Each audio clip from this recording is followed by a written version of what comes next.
I was supposed to have been with them as well. That morning, as my father rushed to work, I ran after him, calling him, "Let me come. There's no school today. I want to come." But he looked at me and said, "You're not ready. I don't have time to wait." He left without me. That is why I am alive. I was already involved in peace activities before my father was killed. Only 6 weeks earlier, I had been at a meeting of children and adults from all over Colombia, where we had decided to create the Children's Movement for Peace. At that meeting, I had talked as if I knew all about the war and its impact on children. I thought I understood because Agua Chica, where I lived, was in thick of the conflict. There were battles in the streets during the night, and I was often woken up by gunfire. When I went to school in the morning, I saw the evidence, the blood on the sidewalks, the bullet riddled buildings, and I had seen the victims at the morgue not far from my father's office. I had talked about this with confidence, as if I knew what the war meant, but when my father was murdered, I was shattered, not just by grief, but because then I understood the war. I knew what it felt like to want to fight. I realized that no matter how much you want peace, you take a step towards violence when the war hits you personally. This is the same trap that has cost so many people in my country. The war has been going on all my life and all my parents' lives as well. Not many Colombians can remember a time when there wasn't war somewhere in the country, but it was not always as fierce as it is today, when so many armed groups were fighting one another, guerrilla organizations and paramilitary groups with paramilitary groups and the army. Some people say that they are fighting for the poor, but the poor have suffered more than anyone else in the war. More than anyone else in the war. I think that some people are also fighting for revenge or for power because they feel they have no other choice. Some young people join the armed groups because their families are poor and they see that there's no other way out. For many years, people in Agua Chica managed to stay out of war. People fled here to escape violence in other parts of the country. They came from all over Colombia, from the plains in the east, the coastal provinces in the north, and from the mountains that dramatically divided our country for years. People from these different countries, from these different cultures, lived quite happily in Agua Chica, sharing their different festivals, foods, and games. My brother Andres was born in 1976 and I in 1981. In many ways, our early childhood was idyllic and privileged. We spent the week living in a huge rambling mansion in Agua Chica town, where my father had his dental practice. But every weekend we went to our farm about 10 miles away. My father loved it there. He was a dentist by profession, but in his heart, he was a farmer.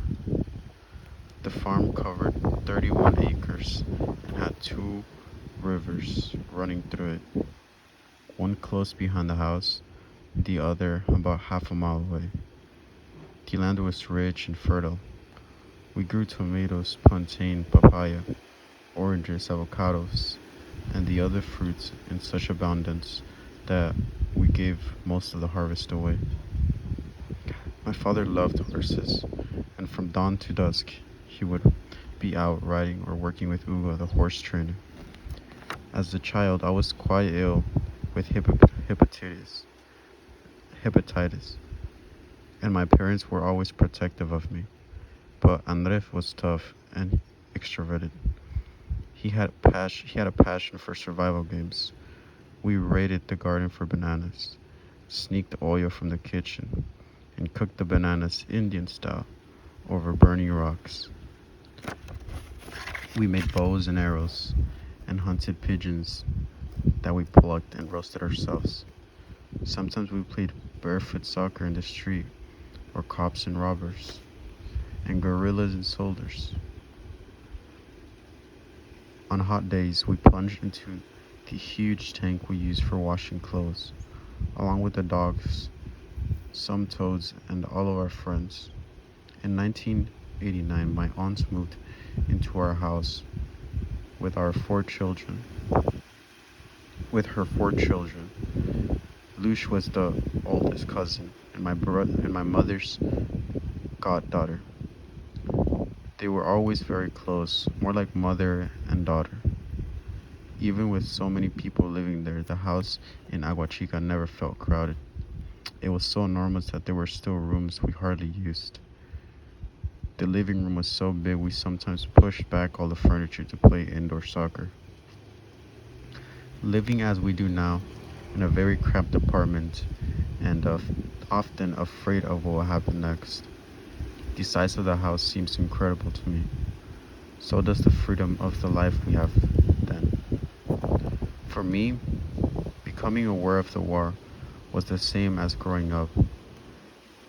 It was always there, but for a long time it seemed like something that happened to other people. In 1990, it was suddenly right on our doorstep. When I was 8 years old, a man was shot and killed not far from our house. I saw his body lying in the street. A few days later, my cousin and I were playing in our yard when a bomb exploded less than a block away. The noise was deafening, but none of us knew what it was. We stood there watching the bomb smoke curl into the air until our parents rushed and pulled us into the house. That year, all our cattle were stolen, and men started showing up at the farm, demanding food, shelter, and money in return for their protection services. My father tried to turn them away, but it was difficult. He paid one man the equivalent of about $6,000 in pesos just to leave us alone. In December 1990, we had a Christmas party at the house in town, and we were singing carols when shooting started in the street outside. The next day, Andres and I counted 25 holes in the walls of our house. On Christmas Day, we received a letter demanding payment of $10,000. A week later, another message gave instructions on how my mother was to go alone to a certain mango tree near a neighborhood property and leave the money there. A third letter warned that we had until January 12th to pay up or would face the consequences. My father told the police, who kept watch while my mother deposited the money as instructed. No one ever turned up to claim it. A few weeks later, my mother realized that she was being followed every time she left the house.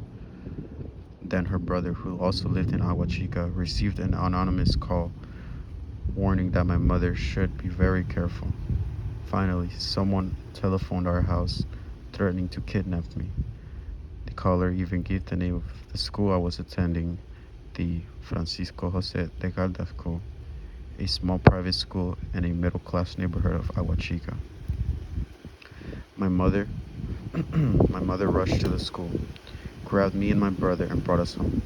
The next day, my family fled from Aguachica for the first time. My father grudgingly went with us. He thought my mother was overreacting.